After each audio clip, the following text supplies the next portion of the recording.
¿Dónde más iré, Dios? ¿Dónde más iré?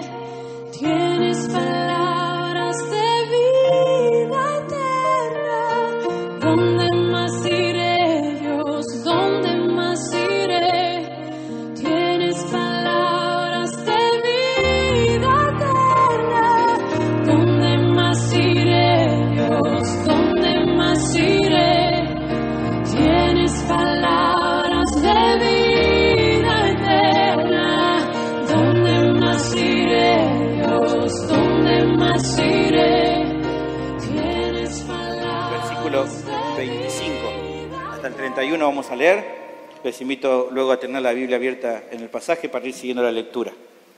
Romanos capítulo 3, versículo 25. Vamos a leer desde el comienzo del 25, aunque vamos a empezar a ver hoy a partir de la mitad del 25. Dice así la palabra del Señor. A quien Dios puso como propiciación por medio de la fe en su sangre para manifestar su justicia a causa de haber pasado por alto en su paciencia los pecados pasados, con la mira de manifestar en este tiempo su justicia, a fin de que Él sea el justo y el que justifica al que es de la fe de Jesús. ¿Dónde pues está la jactancia? Queda excluida. ¿Por cuál ley? ¿Por la de las obras? No, sino por la ley de la fe. Concluimos, pues, que el hombre es justificado por fe sin las obras de la ley. ¿Es Dios solamente Dios de los judíos? ¿No es también Dios de los gentiles? Ciertamente también de los gentiles. Porque Dios es uno, y Él justificará por la fe a los de la circuncisión y por medio de la fe a los de la incircuncisión. Luego, por la fe, ¿invalidamos la ley? En ninguna manera, sino que confirmamos la ley. Oramos nuevamente. Padre, te damos gracias por todas las bendiciones que estamos teniendo en esta reunión, en la que buscamos glorificarte, alabar y bendecir tu nombre. Y te ruego ahora tu gracia para la exposición bíblica, que me des la capacidad de poder transmitir estos conceptos con claridad, con sencillez, con pasión en el poder de tu Espíritu Santo, y que cada uno de los que están aquí puedan entender y comprender tu palabra, que pueda hablar a su vida y los pueda llevar a conocerte más y a alabarte y adorarte más. Pido todo esto en nombre de Cristo Jesús. Amén. El título de este sermón es La muerte de Cristo glorificó a Dios. Hoy es la primera parte. La semana que viene tendremos la segunda, si el Señor lo permite. Hay momentos en la vida, pensaba, ¿no?, con qué introducir este tema. Yo me imagino que a usted le ha pasado que hay momentos en su vida que han sido muy trascendentales, ¿no? Hechos que cambiaron tu forma de ver las cosas. Tal vez cosas que aprendiste que modificaron tus ideas, tus pensamientos, probablemente tu conducta, incluso de cuando eras pequeño o tal vez ya siendo grande. Gracias. Por ejemplo, no sé, cuando has sido pequeño, una de las cosas que cambió, ¿no?, tu forma de la vida, aún ya de chiquito, era cuando aprendiste a leer. Aprender a leer, ¿no?, para muchos fue como, wow, algo diferente, ¿no? Y capaz que en ese momento no te diste cuenta, pero entraste en un mundo totalmente diferente. Para algunos, un poquito más grande, un poquito más pequeño, por ejemplo, andar en bicicleta fue wow, ¿no? Algunos ni saben andar en bicicleta, ya no, muchos no se andan. Sí, hay un par que ya sé que no saben, pero bueno. O a veces algo tan sencillo, ¿no?, como descubrir quién o quiénes son realmente Papá Noel, ¿no? Decir, ya sabía, ¿no? Aún ese no lo podían creer, no sé. Así cosas que van cambiando tu visión de las cosas, o tu perspectiva, o tus ideas. A veces pueden ser algo que te enterás, o algo que pasa, y algo momentáneo, pum, y cambió todo, ¿no? A veces algo así.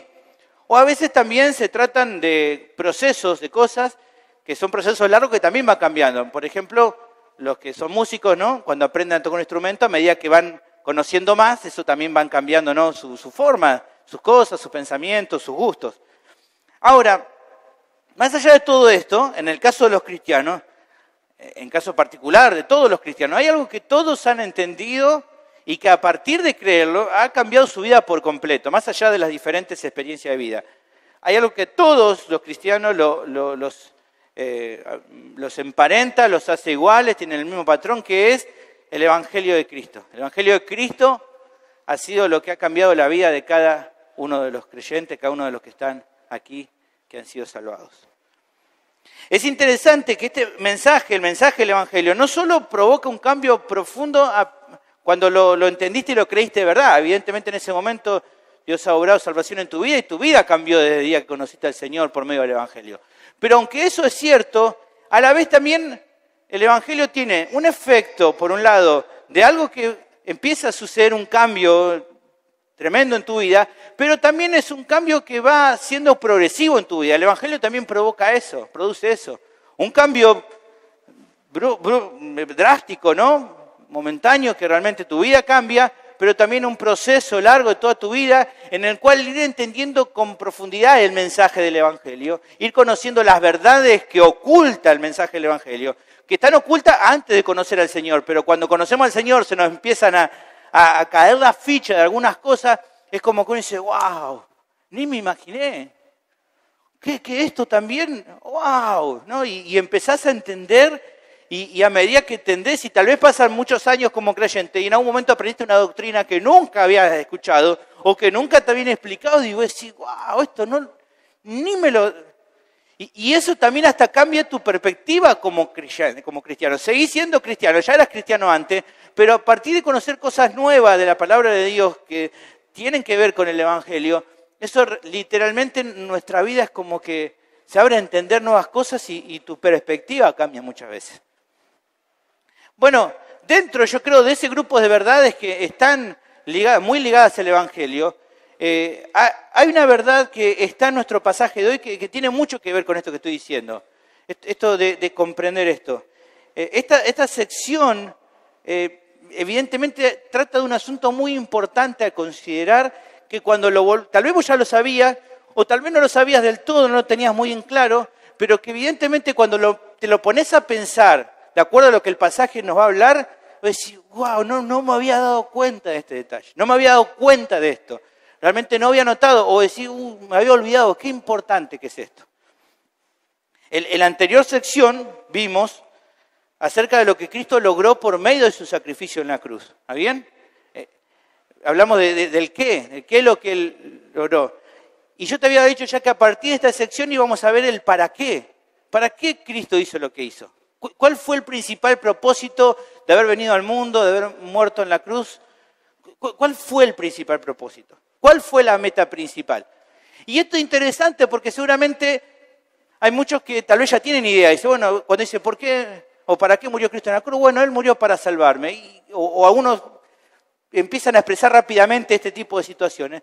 Pero yo creo que realmente hoy vamos a sorprendernos, hoy y cuando sigamos viendo, o algunos se van a sorprender de ver que hay un propósito más grande.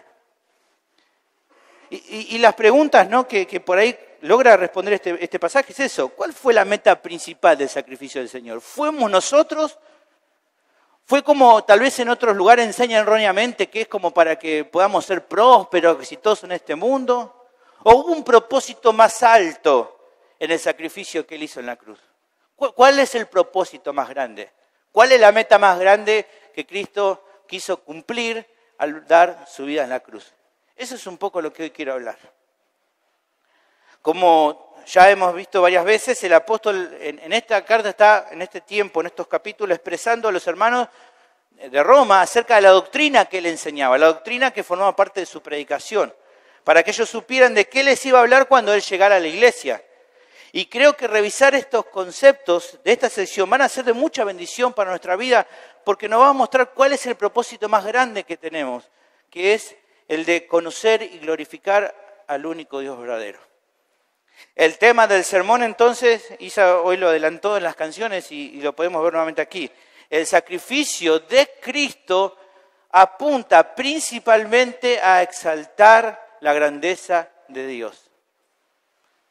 Hace un ratito decía, bueno, creo que el propósito de la cruz era que Dios me salve, o es el principal propósito. Mirá, lo que voy a demostrarte por medio del pasaje de hoy es que el propósito o el sacrificio de Cristo apunta principalmente a glorificar a Dios. Esa fue la meta principal de Cristo, entregarse a la cruz. Te voy a mostrar por qué es tan importante que justamente sea esa la meta principal y no nosotros la meta principal.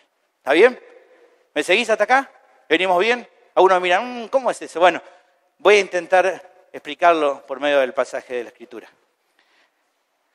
¿Cómo entonces el sacrificio de Cristo apunta principalmente a exaltar la grandeza de Dios? Bueno, el pasaje aquí, ¿cómo lo hace? Nos revela 5 maneras de cómo lo hace, de los cuales vamos a ver una parte hoy y una parte en la siguiente sección o en la parte 2 de este sermón. Lo primero lo tenemos en la parte del versículo 25, como dije en la segunda parte. El sacrificio de Cristo exalta a Dios al demostrar que Dios no fue injusto al ser paciente y no castigar a los pecadores como tendría que haberlo hecho. El sacrificio de Cristo exalta a Dios al demostrar que Él no fue injusto al ser paciente y no castigar a los pecadores como Él debería o tendría que haberlo hecho. El pasaje entonces comienza con una conexión con la anterior sección. Así que vamos a leer el versículo completo. Dice, a quien Dios puso como propiciación por medio de la fe en su sangre, y donde vamos a empezar a partir de aquí, para manifestar su justicia a causa de haber pasado por alto en su paciencia los pecados pasados. Lo que terminamos viendo la semana pasada fue que Dios salva a todo aquel que cree en Jesús por medio de propiciar su ira con el sacrificio de su propio Hijo. Vimos que Dios propició por medio de la obra de Cristo.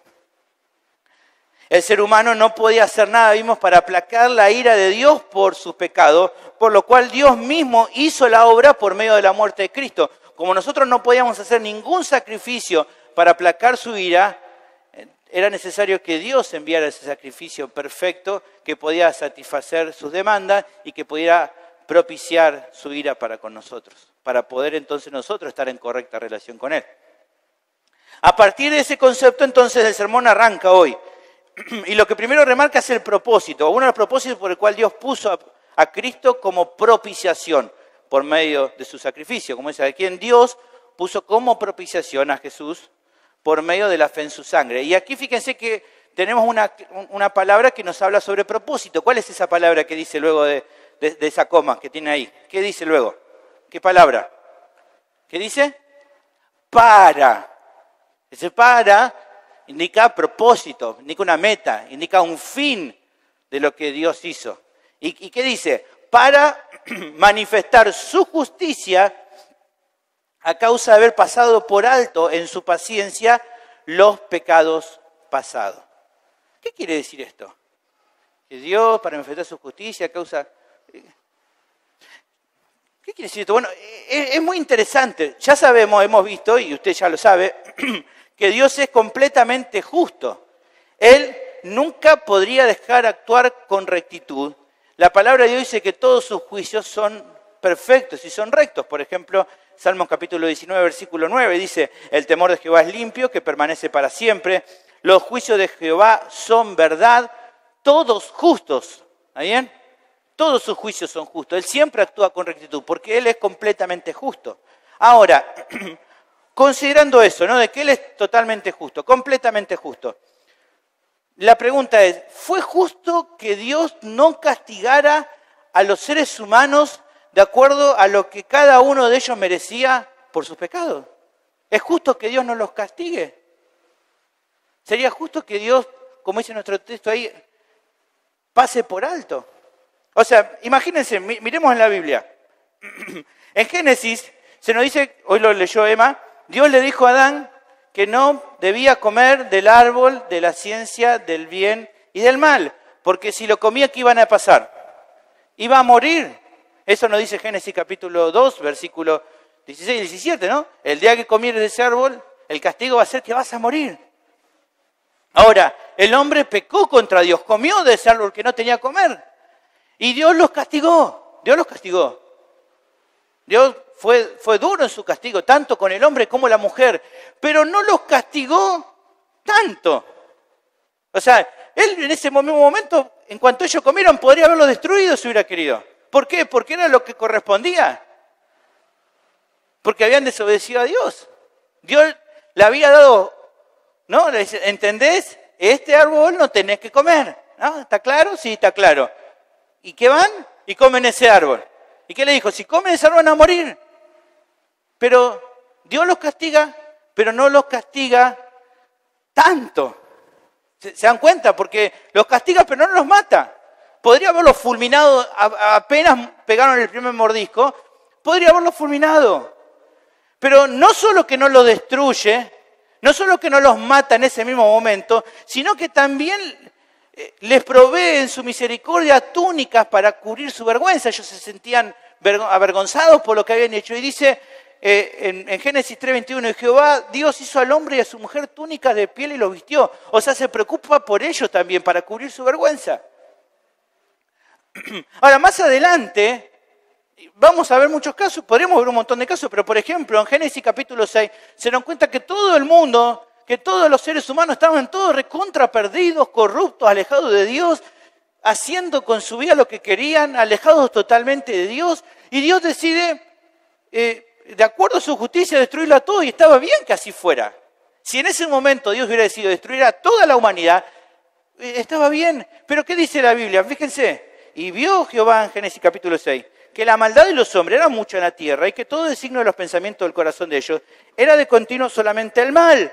Y se arrepintió de haber hecho en la tierra, haber hecho hombre en la tierra, y le dolió en su corazón. ¿Y qué dijo Jehová? Raeré de sobre la faz de la tierra los hombres que he creado, desde el hombre hasta la bestia, y hasta el reptil y las aves del cielo, pues me arrepiento de haberlos hecho. Hasta ahí, y sí, era justo. Pero ¿qué dice de repente el último versículo que sigue? Pero Noé halló gracia ante los ojos de Jehová. ¿Por qué? ¿Por qué no los mató a todos? ¿Por qué no mató también a Noé? Si era justo. Ahora, Dios perdona, ¿no?, a Noé, a su familia, ellos pasa todo el diluvio, pasa un tiempo y la gente no aprende.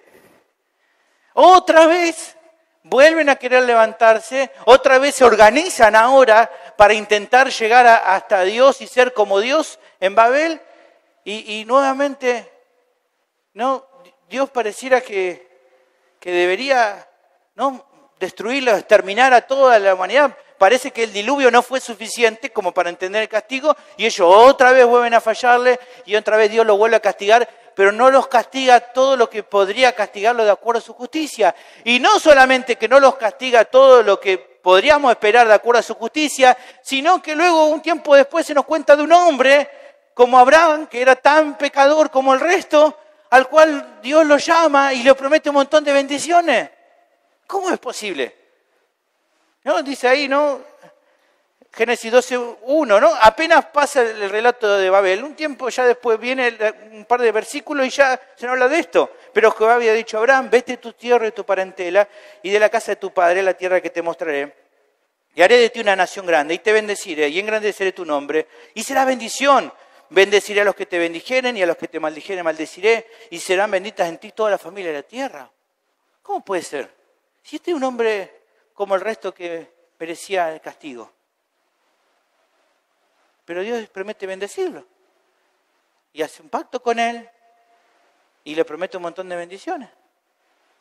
Y si vos mirás la historia del Antiguo Testamento, la historia sigue un montón de casos. No nos alcanzaría el tiempo para hablar de Isaac, de Jacob, no sé, de Rahab, de Ana, de Ruth, de David. Personas que sabemos y entendemos que todas eran pecadoras. Ninguna de esas personas, como nadie, merecía la misericordia de Dios. ¿Por qué ninguno de ellos merecía la misericordia de Dios? Porque Pablo ya nos ha aclarado en Romanos capítulo 3, versículo 23. Todos, por cuanto todos somos pecadores y no nos alcanza, no nos da para llegar a la gloria de Dios. No llegamos a lo que Dios pide para estar en una buena relación con Él. Entonces ninguna de esas personas merecía la misericordia de Dios, pero aún así Dios tolera sus pecados y decide tener una relación con ellos. Y entonces, ¿cómo es? ¿Cómo es que Dios los trató con bondad y pasó por alto sus pecados? ¿Cómo puede ser?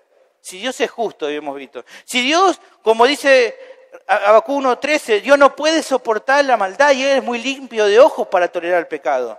Si como dice después en Salmo 7:11, Él está airado con el pecador todos los días. Si como dice en Números 14 y 18, de ninguna manera tomará por inocente al culpable. Y todas estas personas mencionadas son culpables por su pecado. Dice ¿no? Hay números 14 y 18, Jehová tardo para la ira, grande misericordia, que perdona la iniquidad y la rebelión, aunque de ningún modo tendrá por inocente al culpable. Y de acuerdo a lo que dice Romanos 3:23, ¿quiénes son culpables? Todos, incluidos los que murieron en el diluvio, pero también Noé era culpable, Abraham era culpable, Ruth la Moabita era culpable, Rahab era culpable, David era culpable, todo era culpable. ¿Por qué Dios con ellos le extiende su bondad y misericordia? ¿Cómo pudo ser paciente y no castigarlos igual que a todo el resto? ¿Por qué, como dijimos desde el comienzo, por qué no castiga a Adán todo lo que vería? Bueno, la única respuesta a esa es el sacrificio de Cristo. Esa es la única respuesta a eso. El punto no es que Dios fue injusto al tolerar en ese momento el pecado de cada una de esas personas y de muchos otros miles más que toleró y perdonó, sino que toda esa maldad soportada, todo el castigo y la ira que merecían esos actos impíos fueron cargados de una manera completa y suficiente por el Señor en la cruz. Sencillamente eso es lo que pasó.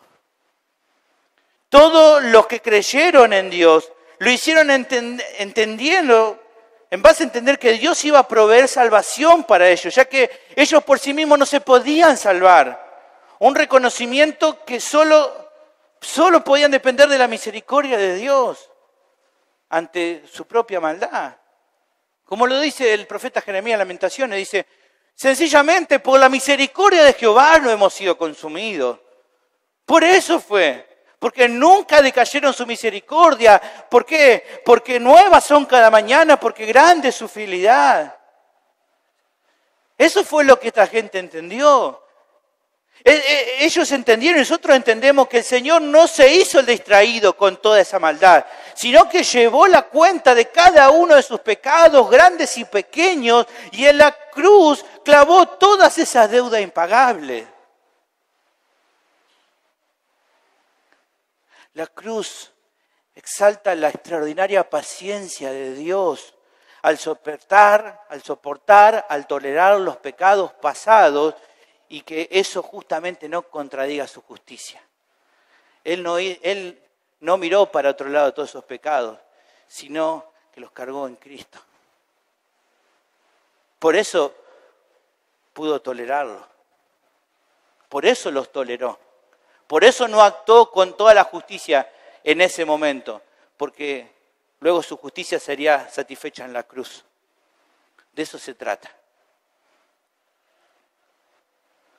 Toda esa justicia fue satisfecha totalmente en la muerte de Hijo. Esta es la primera manera en la que el texto nos revela cómo la obra de Cristo exalta a Dios. Nos exalta a demostrar que Él no fue injusto en tolerar los pecados pasados, sino que los cargó en su Hijo.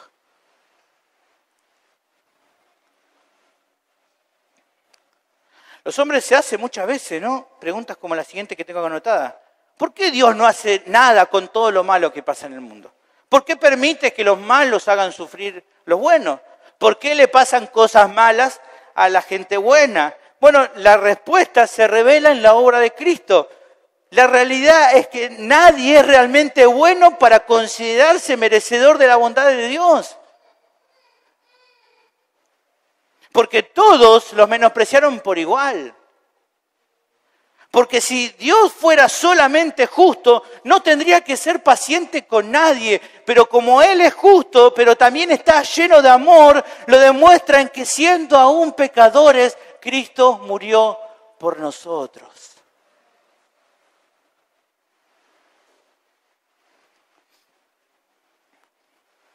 En todo caso, en la cruz tal vez se podía haber encontrado un acto injusto, de acuerdo a lo que vimos en este pasaje.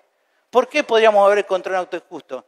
Porque sí, en ese lugar murió alguien bueno, el único bueno, el único ser humano realmente bueno, Cristo Jesús, el verbo de su carne. Él sí murió en manos de gente malvada. Pero ¿saben una cosa? No fue injusto ese acto. Podría alguno pensar que fue injusto, pero no fue injusto. ¿Saben por qué? Porque Él entregó su vida. Él se ofreció morir en esa cruz. Él se ofreció. Él lo dice en Juan capítulo 10. Por eso me ama el Padre, porque yo pongo mi vida para volverla a tomar. Nadie me la quita. No voy a ir a esa cruz porque tengan más poder o porque... No. Yo pongo mi vida. Yo de mí mismo la pongo. Tengo poder para ponerla y tengo poder para volverla a tomar. Él se ofreció como sacrificio. Por eso ahora Él tiene todo el poder y autoridad para dar vida a los muertos. Por eso ahora, como Él dice en Juan 11:25, todo el que en Él cree, aunque esté muerto, vivirá. Por eso es que solo Él puede darle libertad a todos los que están presos del pecado y de Satanás. Cristo vino a demostrar que no hubo injusticia en Dios, sino que todas las deudas serían saldadas. Que lo único que tiene que hacer el ser humano en todo caso es creer en Él para ser libre de la condenación y del juicio por el pecado. Porque Dios va a demostró en la cruz de que Él es justo y que Él no tolera el pecado. Un ejemplo que ilustra todo esto que estamos hablando es el de Habacuc. Él veía la maldad de Israel.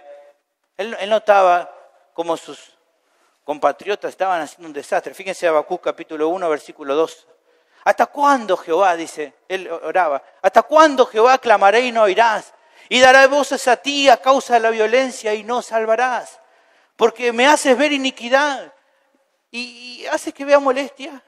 Destrucción y violencia están delante de mí, y pleito y contienda se levantan. Versículo 4. Por lo cual la ley es debilitada y el juicio no sale según la verdad. Por cuanto el impío asedia al justo, por eso sale torcida la justicia. Habacuc miraba a su nación y decía, Señor, ¿cómo puedes tolerar que la gente actúe como está actuando? ¿Cómo puedes tolerar que toda esta gente impía viva de esta manera y no haces nada? Señor, ¿cómo puede ser? ¿Cómo puede ser que no actúes ante tanta maldad? ¿Y saben lo que le dijo el Señor? Voy a actuar ante esa maldad. ¿Pero qué le dice? Voy a actuar como yo quiero. Y entonces el Señor le reveló en Habacuc capítulo 1, versículos 5 al 7 y versículo 11, ¿qué iba a hacer? Y dice, mirad entre las naciones y ved y asombraos, porque haré una obra en vuestros días que aun cuando se os contare no la creeréis. Porque aquí yo levanto a los caldeos, nación cruel y presurosa que camina por la anchura de la tierra para poseer las moradas ajenas. Formidable es y terrible, de ella misma procede su justicia y su dignidad. Versículo 11 dice, luego pasará como el huracán y ofenderá atribuyendo su fuerza a su Dios. O sea, Habacuc estaba hablando, Señor, no podés tolerar esto, no se puede tolerar, algo tenés que hacer. Señor, no puede ser que siga pasando esto, que esta gente se levante. Señor, no puede ser que tanta gente con pañuelos verdes. Señor, no puede ser que toda esta gente homosexual quiera ocupar todas las cosas. Señor, tenés que hacer algo. Y el Señor dice, bueno, yo voy a hacer algo. Voy a mandar un pueblo que es más tremendo que ellos y los voy a destruir. Un pueblo todavía más impío. Y entonces Habacuc dice, esa no me la esperaba. No, Señor, ¿cómo va a hacer eso? ¿No va a jugar con algo peor todavía?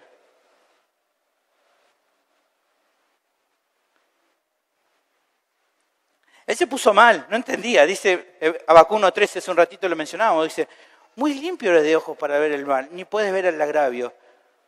¿Por qué ves a los menospreciadores y callas cuando destruye el impío al más justo que él? O sea, nosotros somos un desastre, dice, pero estos que van a venir a destruirnos son peores. ¿Cómo vas a permitir eso, Señor? ¿Cómo vas a usar semejante cosa tan dura para quebrantar a este pueblo tan impío? Si es peor todavía eso. Esto no va a destruir, Señor. ¿Qué pasó, Señor? ¿De qué me perdí? Dice Habacuc. No entiendo. Pero luego nos muestra más adelante la palabra que él finalmente entendió. ¿Qué entendió Habacuc? Que tenía que dejar todo en manos de Dios. De que Dios se iba a encargar de juzgar el mal y juzgar a cada uno de acuerdo a lo que cada uno merece. De que Dios de esta manera iba a juzgar al pueblo de Israel por su pecado, pero que luego también iba a castigar a este pueblo que todavía era más impío. Finalmente él se dio cuenta que lo que tenía que hacer es confiar en Dios. He aquí, dice Habacuc 2:4, aquel cuya alma no es recta se enorgullece, mas el justo por su fe vivirá. Él tenía que entender que tenía que confiar en Dios, que Dios sabía lo que estaba haciendo y que si Dios tendría que juzgar utilizando algo más tremendo, estaba bien. Porque Él es totalmente justo y eso tiene que animarnos. Porque por momentos podemos entrar en duda respecto a la maldad que vemos en la actualidad, situaciones tristes que parecieran que están fuera de control, circunstancias donde tal vez las personas nos lastiman, nos maltratan, y a veces tu corazón se asalta por la duda, ¿qué pasa que Dios no hace nada? ¿Qué pasa que no actúa? ¿Por qué no actúa ante esta situación? Bueno, en ese momento tenés que recordar que sus juicios son justos y que Él va a juzgar a cada uno de acuerdo a sus obras. Él va a juzgar.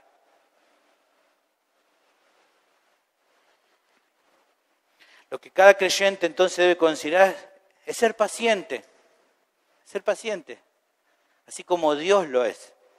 Paciencia para esperar en los juicios de Dios, sabiendo que Él no va a dejar nada sin juzgar como corresponde.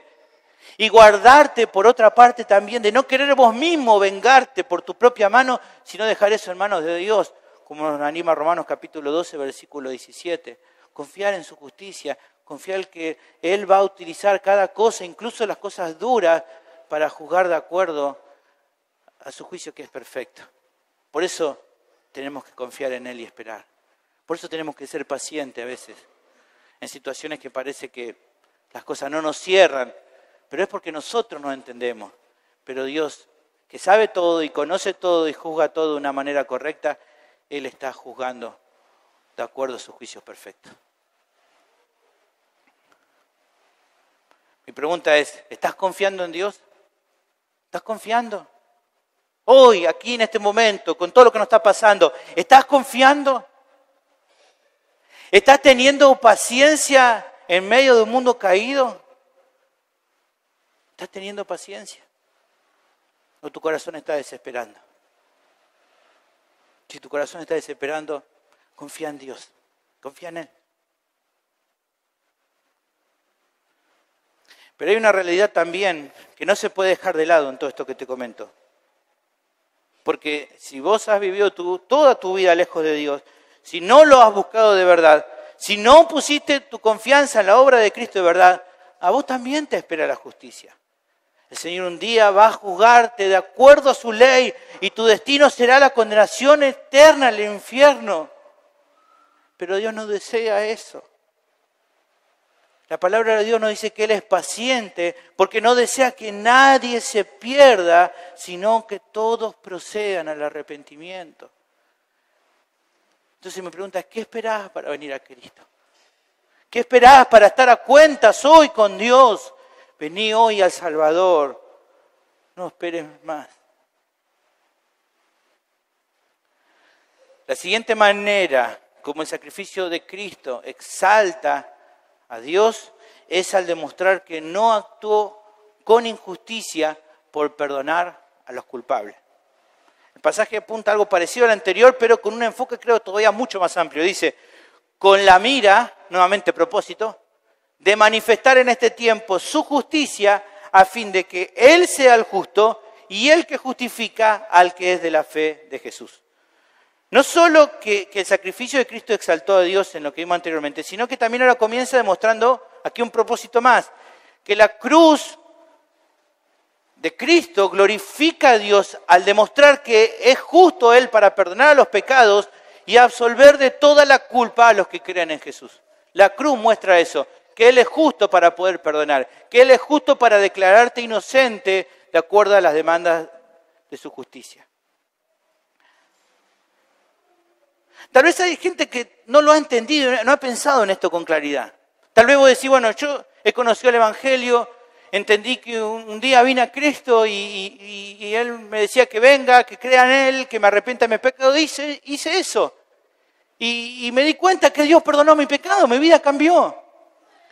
Y eso está bien, gloria a Dios por eso. Pero en un momento te pusiste a pensar eso. Es decir, que Dios te haya perdonado. ¿No es un sentido injusto si lo pensás, si es solamente porque es bueno con vos, te perdonó tus pecados? ¿No suena como un poco injusto?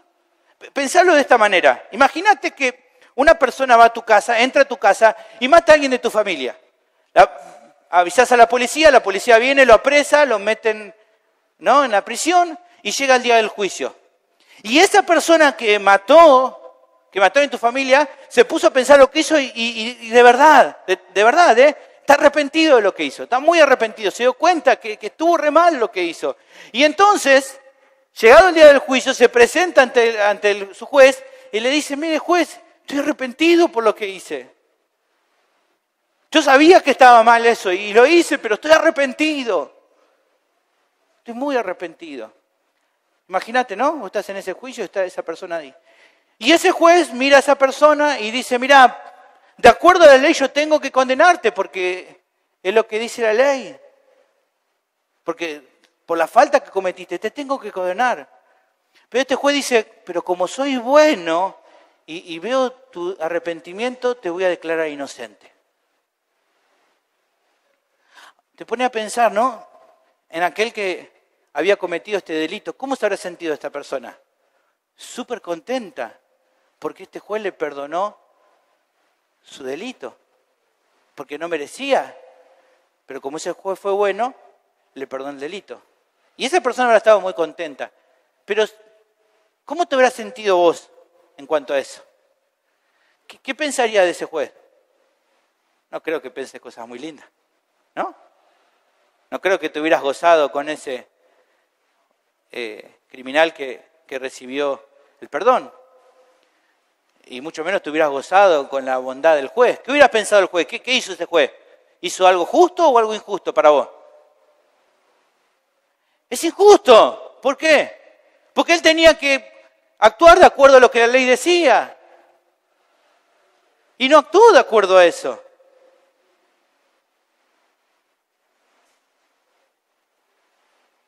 Ahora, este es un ejemplo nomás, pero sirve para ilustrar esto, hermano. Si Dios te perdonara tus delitos, tus pecados, sencillamente porque Él es bueno,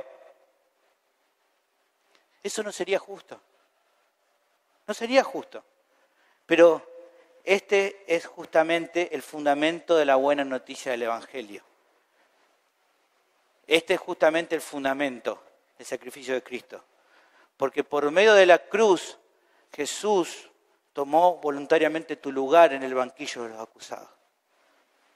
Y aunque Él era completamente inocente, Él se ofreció a cargar por la condena que vos merecías. Y de esa manera logró ser la propiciación ante Dios por medio de su sacrificio. Por eso, principalmente, su muerte tiene este objetivo: que Dios sea glorificado en que Él no violó su justicia y a la vez puede justificar a todo aquel que cree en Jesús. La obra que Él hizo en la cruz sirve para demostrar que Él no es injusto en perdonarte en el banquillo de los acusados, porque sencillamente lo que hizo es tomar tu condena y cargarla sobre su propio Hijo. De esa manera Él demuestra que Él es justo porque Él no dejó pasar por alto tu condena, pero también es bueno en haberte justificado.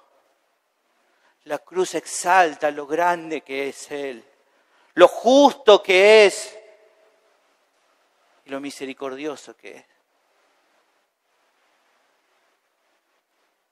Tan justo como para cargar toda su ira, incluso en su propio Hijo, con tal de satisfacer su propia justicia y por medio de eso proveer una salvación para vos. Totalmente justo, totalmente amor. En ese sentido, el sacrificio de Cristo vindicó a Dios. ¿Qué es esto de vindicar? Vindicar es mostrar los argumentos o pruebas necesarias para defender a alguien que podría ser acusado injustamente. Cristo vindica al Padre en la cruz. Un pasaje que ilustra esta verdad es el Salmo 85:10. La misericordia y la verdad se encontraron. la justicia y la paz se besaron. Ahora, no quiere decir esto que la salvación de los pecadores no haya sido importante para Dios. No es que no es un propósito. Pero la realidad de todo esto es que la cruz de Cristo era más necesaria para demostrar esto, de que Dios es justo y que por medio del sacrificio de Cristo Él puede justificar a las personas. Eso es realmente lo más importante. No porque lo otro no lo sea, sino porque era más importante demostrar que Dios era justo y que era misericordioso. El pastor John MacArthur, hablando de esto, de esta realidad central tan importante, dice lo siguiente: el problema real, ponen entre comillas, con la salvación, por así decirlo, no era la cuestión de hacer que hombres pecadores alcanzaran a un Dios santo, sino más bien que un Dios santo estuviera dispuesto a aceptar hombres pecadores sin contravenir, o sea, sin ir en contra de su justicia. Fue únicamente por medio de la cruz que Dios pudo proveer una redención completamente justa para los hombres pecadores, pero de una importancia inmensamente mayor era que la cruz demuestra para siempre que Dios tiene a la vez justicia suprema y gracia suprema. En primer lugar y ante todo, Cristo murió para que el mundo viera que ni la santidad ni la justicia de Dios han quedado abrogadas.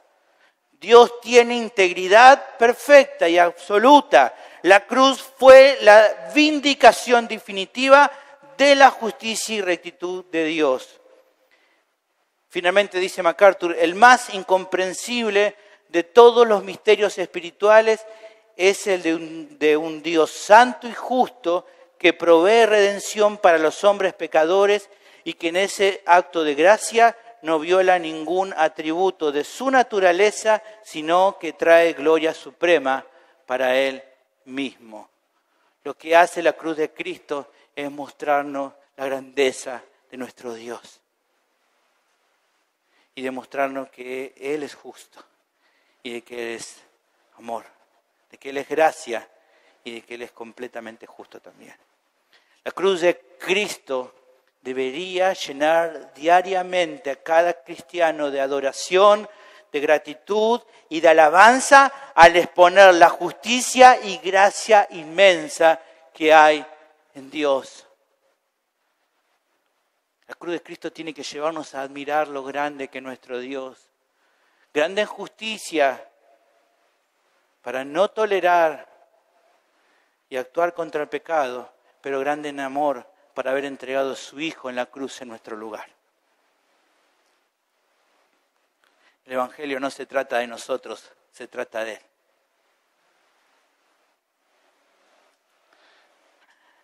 Pero respecto a esto final, es que reflexionen algo más que el texto marca. Esta obra de Dios es aplicada no para toda la humanidad en general, sino que dice particularmente para quién. ¿Qué dice nuestro versículo? ¿Para quién? Volvemos a nuestro pasaje. ¿Qué dice? ¿Y el que justifica a quién? ¿A toda la humanidad? ¿A todos los seres humanos? No, ¿a quién? Al que es de la fe de Jesús. O sea, para cada uno de los que se acercan a Él con fe y arrepentido de su maldad, Dios lo salva atribuyéndole la justicia perfecta de Cristo a su cuenta y transfiriéndole toda la deuda de sus iniquidades a la cruz de Cristo. De eso lo vimos hace un ratito cuando leímos Colosenses, ¿se acuerdan? Y a vosotros, estando muertos en pecados y en la incircuncisión de vuestra carne, os dio vida juntamente con Él, perdonando todos los pecados, anulando el acta de decretos que había contra nosotros y que nos era contraria, quitándola de en medio y clavándola en la cruz. Hermano, el cristiano que entiende de verdad, por medio del Evangelio, la gran carga que había sobre su propia vida, se postra ante la cruz humillado. Y al ir entendiendo y reconociendo que toda la deuda fue perdonada, se mantiene humillado ante el Señor, dándose cuenta del gran precio que se pagó.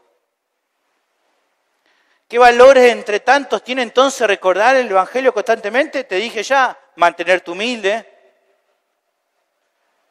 El pensar en el Evangelio, la grandeza de que Él es justo y bueno a la vez, va a tratar con tu corazón que muchas veces se quiere desviar de la senda. Pero además de eso también, cuando pecas, todo esto te anima a que confieses tu culpa, porque eso también glorifica a Dios. Porque en tu confesión vos estás diciendo, Señor, vos sos justo y yo no. Vos tenés razón, yo no. Vos sos bueno y yo no. Es como si una persona no viera a un padre que estuviera corrigiendo a su hijo, ¿no? Y ese nenito, ¿qué hace? A todas las personas que le dice, no se enojen con mi papá, tiene razón en castigarme porque yo hice mal. Esto no pasa, ¿no? Los chicos se hacen, ¿no? Pero si esto pasara, si esto fuera capaz de pasar, estaría muy bueno porque ¿qué pasaría con eso? Ese hijo estaría vindicando a su padre, respetando el honor de su padre, entendiendo de que está bien que su padre lo castigue por lo que él hizo. Así como una confesión en ese sentido por parte de un niño honra y vindica a su papá, también la confesión de pecado por parte de los hijos de Dios exalta, vindica y glorifica al Padre Celestial. Cuando confesamos decimos, sí Señor, tenés razón. Y eso glorifica a Dios.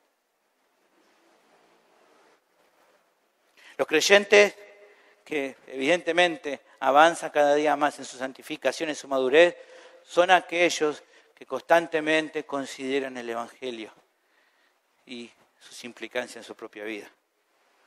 Mi pregunta es, ¿cómo es en tu vida? ¿Cómo es? ¿Qué efectos produce la cruz en tu vida, en tu corazón? ¿Qué efectos produce pensar en la cruz de Cristo? Finalmente, lo tercero que vamos a ver hoy es que el sacrificio de Cristo exalta a Dios al demostrar su gracia en perdonar a aquellos que no podían salvarse por sí mismos. La cruz de Cristo exalta a Dios al demostrar su gracia en perdonar a aquellos que no podían salvarse por sí mismos. Dijimos primero, exalta que Él no fue injusto en su paciencia en tolerar los pecados de aquellos que merecían castigo. Dijimos que exalta en mostrar que Él fue justo, no hubo injusticia en Dios, en perdonar los pecados. Y también demuestra que nuestro Dios es un Dios de toda gracia. Por razones de tiempo solo avanzaremos una parte de esta sección. Dijimos que hay 5 maneras, vamos a ver 2.5 hoy porque no nos da el tiempo para ver más. Y la otra parte la vamos a considerar en el siguiente sermón. Lo que resalta primero en esta sección es hablar, dice ahí, acerca de la ley, entre comillas, de acuerdo a las cuales las personas se salvan. ¿Qué dice? ¿Dónde pues está la jactancia? Queda excluida. ¿Por cuál ley queda excluida? ¿Por la ley de las obras? No, sino por la ley de la fe. Luego de expresar que Dios es justo y quien justifica al que es de la fe en Jesús, el texto continúa dando cuenta de si hay razón alguna para que alguien fuera de Dios pueda jactarse respecto a haber aportado algo para la salvación. La pregunta entonces podría leerse aquí de la siguiente manera. Sabiendo que solo es Dios, vimos, ¿no?, que solamente Él es el justo y quien justifica al que es de la fe en Jesús. Sabiendo que solo es Dios quien salva por medio del sacrificio de Cristo. ¿Hay entonces alguna razón para que alguien se jacte de haber aportado algo? Ninguna. ¿Qué dice ahí? Se excluye todo tipo de jactancia personal. Esta idea de excluir hasta lo más mínimo. Nada. Si alguien quiere jactarse en algo de haber aportado su salvación, está equivocado. No puede. No hay lugar para jactarse. Eso, en esa primera parte está fácil, ¿no? ¿Dónde puede estar la jactancia? Bueno, queda excluida. Esto lo entendemos. Ahora, fíjense lo que dice después. ¿Por cuál ley queda excluida? ¿Por la ley de las obras? No, sino por la ley de la fe. ¿Qué quiere decir eso? ¿A qué se refiere que la jactancia queda excluida por la ley de las obras? Que la jactancia queda excluida no por la ley de las obras, sino por la ley de la fe. ¿Qué quiere decir eso? ¿Qué sería? ¿Qué es la ley de las obras? ¿Qué es la ley de la fe? ¿Qué significa eso? Es un poco extraño. Bueno, antes de pensar qué significa esto, pensemos un instante lo que no quiere decir. Cuando aquí se está hablando de ley, esta palabra ley, ¿no? no es una alusión directa a los mandamientos de Moisés. O sea, no existe una ley de Moisés de las obras y una ley de Moisés de la fe. No existe tal cosa. No es eso lo que está... No está hablando exactamente y específicamente de la ley de Moisés. No es una alusión directa, sino indirecta, y ahora vamos a ver. O sea, podemos a veces pensar cuando habla de ley, pensando más bien en un precepto o una regla general, o una alusión a una forma metafórica de la relación que hay con la ley. O sea, por ejemplo, para entender esto un poquito, de que no siempre cuando habla de ley está hablando específicamente de los mandamientos de Dios escritos por Moisés. En Romanos 3:21, fíjense que dice, pero ahora, aparte de la ley, se ha manifestado la justicia de Dios. ¿Qué entendemos cuando leemos esto? Evidentemente no está diciendo ahí Pablo que aparte de la palabra de Dios, porque la ley de Dios es parte de la palabra de Dios, no está diciendo que aparte de la palabra de Dios haya otro camino para la salvación. No está queriendo decir eso. Si yo interpretara literalmente que está diciendo aparte de la ley como la palabra de Dios, entonces está diciendo aparte de la palabra de Dios se ha manifestado la justicia. No es lo que está queriendo decir ahí, ¿no? Lo que está queriendo decir ahí metafóricamente es que cuando habla de aparte de la ley, aparte de la obediencia a la palabra de Dios, el camino de salvación se trata de la fe en Jesús, en el cual se los imputa la justicia. ¿Me entienden?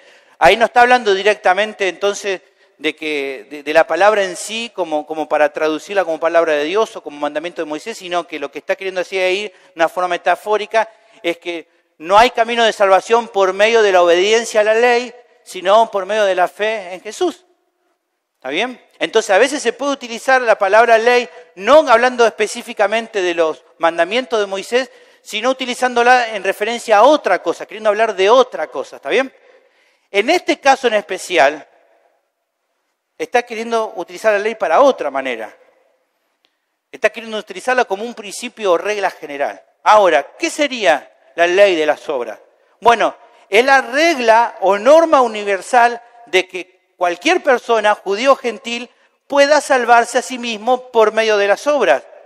Si hubiera una norma, una regla general de que alguien podría salvarse por medio de sus obras, entonces tendría motivo para jactarse, porque ya no sería gracia sino una deuda. Si alguien pudiera decir, bueno, si existe la ley de las obras, en la cual es una regla en la cual las personas se pueden salvar por las obras, yo podría jactarme y decir, porque yo aporté algo, pero tal cosa no existe, dice en Romanos capítulo 4, porque si Abraham fuese justificado por las obras, tiene de qué gloriarse, pero no para con Dios.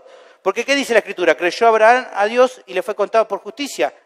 Pero al que obra, no se le cuenta el salario como gracia, sino como deuda. Mas al que no obra, sino cree en aquel que justifica al impío, su fe le es contada por justicia. Pero la realidad es que esta norma o esta regla de la ley de las obras, del querer salvarse por medio de las obras, no existe esta regla, esta ley. No puede ser aplicada a nadie. Nadie puede venir aquí y decir, bueno, yo estoy dentro de la regla de las obras y yo me he salvado haciendo mérito, porque nadie puede salvarse por medio de esa norma. Por medio de la regla de las obras, la ley de las obras, nadie puede aplicarla en su vida porque nadie puede salvarse por medio de sus obras. Y eso es lo que el pasaje está diciendo, entonces, en un sentido. ¿Alguien se puede jactar? Bueno, la jactancia queda incluida. ¿Por medio de la ley de las obras? No, sino por medio de la ley y la fe. Ahora, dice ahí entonces que la norma universal, la que nos aplica a nosotros, es la ley y la fe. ¿Y qué es esa ley de la fe? ¿Qué significa entonces la ley de la fe? De acuerdo a esta norma o regla universal, todo aquel que se acerca a Dios por medio de la fe en Jesús recibe la justificación sin que haya cooperación de sus obras. Esa es la ley de la fe. ¿Cómo sabemos qué es eso? Bueno, mirando el contexto, fíjense el versículo 28. Ahí está la ley de la fe. Concluimos, pues, que el hombre es justificado por fe sin las obras de la ley. Esa es la regla que atañe a todas las personas. Si alguien dijera, yo quiero estar bajo la regla de las obras, mira, bueno, hacelo, intentalo, a ver cómo te va. No puede cumplirla. No puede vivirla. No existe una ley o una norma. ¿Por qué? Porque nadie la puede cumplir. Está fuera de nuestro alcance. Pero sí hay una norma y una regla que se cumple. ¿Cuál es esa norma, esa regla que se cumple? Que todo aquel que se acerque a Jesucristo, no confiando en sus propias obras, sino en las de Cristo, recibirá el perdón y la vida eterna. Esa es una norma que se cumple para cada persona. Cada persona que se ha acercado a Cristo, a Dios, por medio de Cristo, por medio de la fe, ha recibido la salvación. Esa es una regla para todas las personas, sean judíos, sean gentiles, sea quien sea. Esa es la norma, esa es la ley de la fe. Es una regla que se cumple para todos, en todo tiempo, en todo lugar. ¿Se entiende? Esta es la única ley disponible para los pecadores. La ley de las obras no está disponible para los pecadores porque no la pueden cumplir. La ley de la fe está disponible para todos los pecadores. El Señor Jesús lo dijo. ¿Qué dijo el Señor? El que a mí viene no lo echo fuera. ¿Cómo venimos a Él? Por medio de la fe.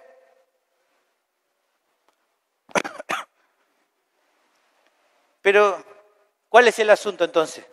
Lo que debe advertirse entonces a través de la ley y la fe. Si entonces entendemos de que la que corre para nosotros es la ley de la fe y no la ley de las obras, entonces volvemos a ver nuestro versículo 27. Si la que corre es la ley de la fe, entonces ¿dónde queda la jactancia? Excluida. La ley de la fe excluye la jactancia porque, ¿qué entendemos? Que nosotros no hicimos nada. Que no hay motivo para que nosotros nos gloriemos, porque se trata de que confiamos en Él. Por eso la ley de la fe es la que excluye a la jactancia. Porque si yo reconozco mi bancarrota, estoy aceptando entonces después que no hay motivo para jactarme. ¿No? Si yo reconozco mi bancarrota espiritual delante de Dios, digo, no tengo nada para traer ante vos, más que mi pecado. Debería morir por mi pecado, pero apelo a tu misericordia. Eso es reconocer que estamos en bancarrota, que no tenemos nada para aportar. Y Dios nos perdona. Luego de que nos perdona y tenemos todas las bendiciones que tenemos, ¿de qué nos podemos jactar? Si cuando vinimos a Él, vinimos todo muerto. Si cuando vinimos a Él no teníamos nada, ¿de qué nos podríamos jactar? ¿Cómo, parafraseo, ¿no? 1 Corintios capítulo 4, versículo. Entonces, ¿cómo habría de jactarme y quererme distinguir a mí mismo? Porque ¿qué tengo que no lo recibí de Dios? Y si todo esto que tengo no proviene de mí, ¿cómo me voy a gloriar como si hubiera dependido de mí? Eso es lo que está un poco hablando acá. Si entendiste que entonces está bajo la ley de la fe, ¿quién te distingue? ¿O qué tienes que no hayas recibido? Y si lo recibiste, ¿por qué te glorías como si no lo hubieras recibido? O sea, como si vos lo hubieras aportado, como si hubiera sido algo, si vos estabas en bancarrota. ¿Ves qué contradictorio que es un cristiano orgulloso, un cristiano soberbio? No existe tal cosa, no podría existir tal cosa. ¿Ves qué contradictorio que haya personas que crean en la doctrina de la gracia y que sean orgullosos? Por eso, más contradictorio todavía.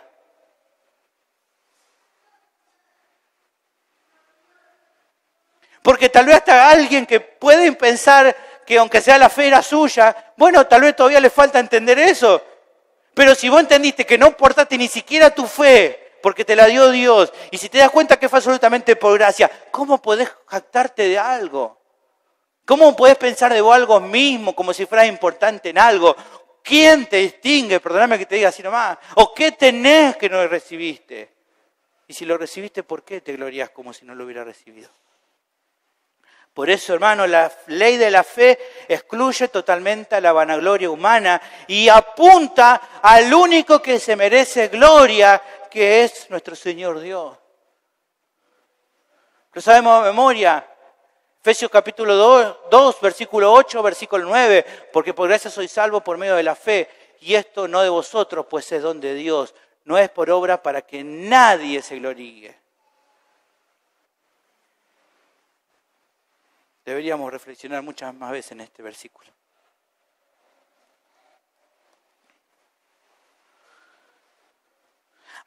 partir de pensar en esto finalmente, creo que sería bueno hacernos la siguiente pregunta.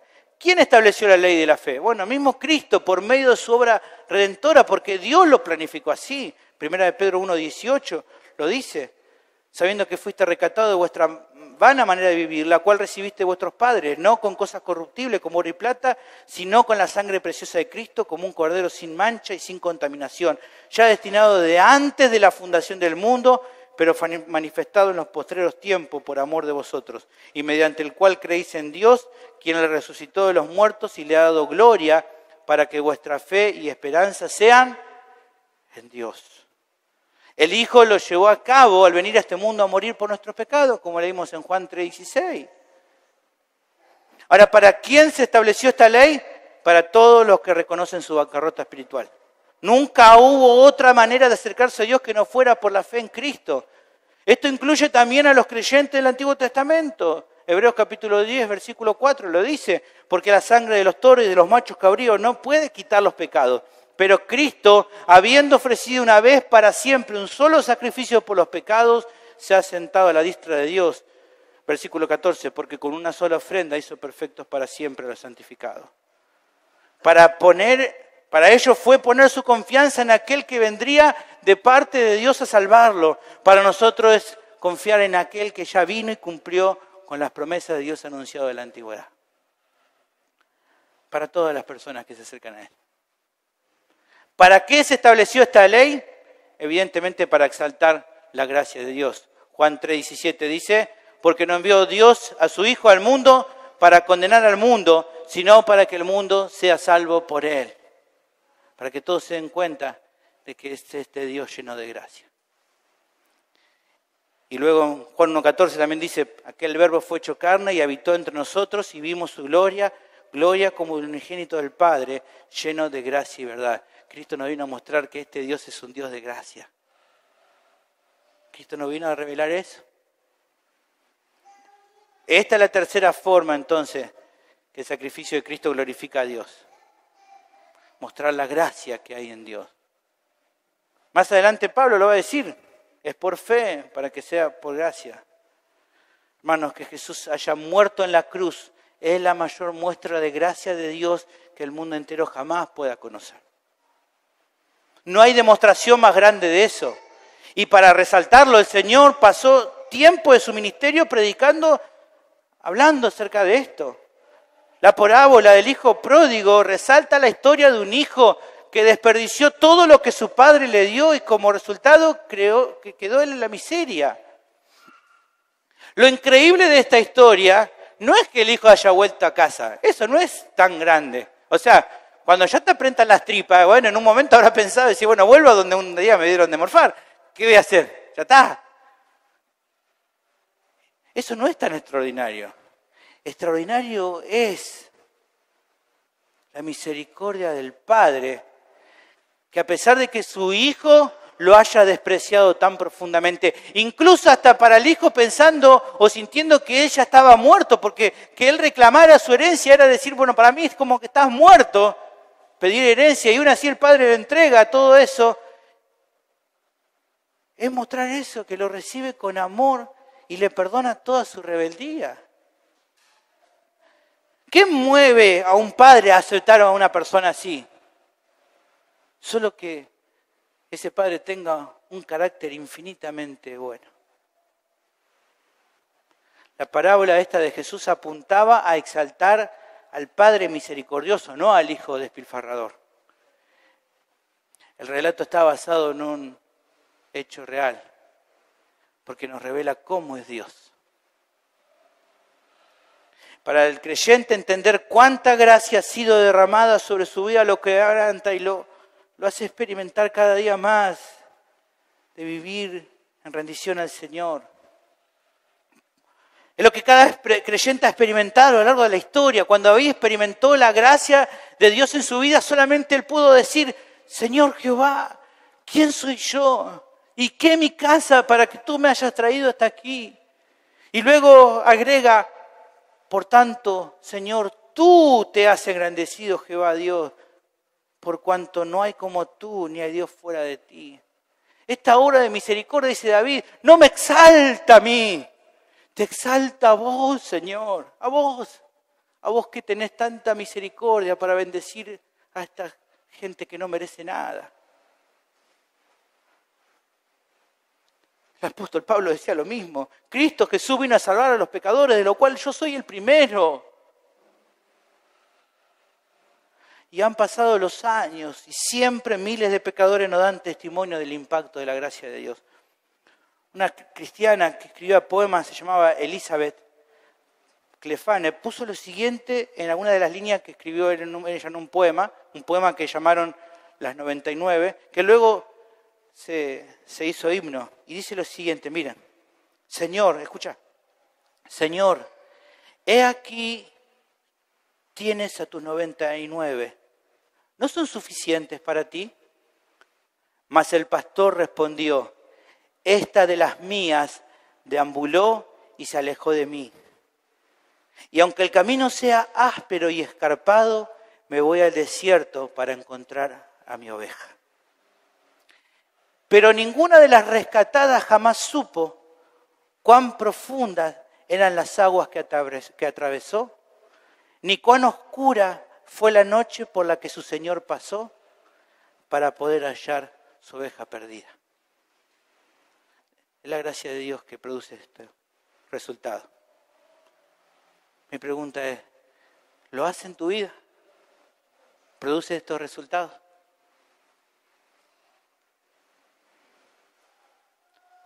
Pero hay una enseñanza más que el Señor Jesús remarcó en sus palabras. ¿Cuál? La necedad, lo terrible que es que alguien que ha recibido gracia no actúe con gracia. Y para ejemplificar eso nos da la parábola de los deudores, ¿se acuerdan?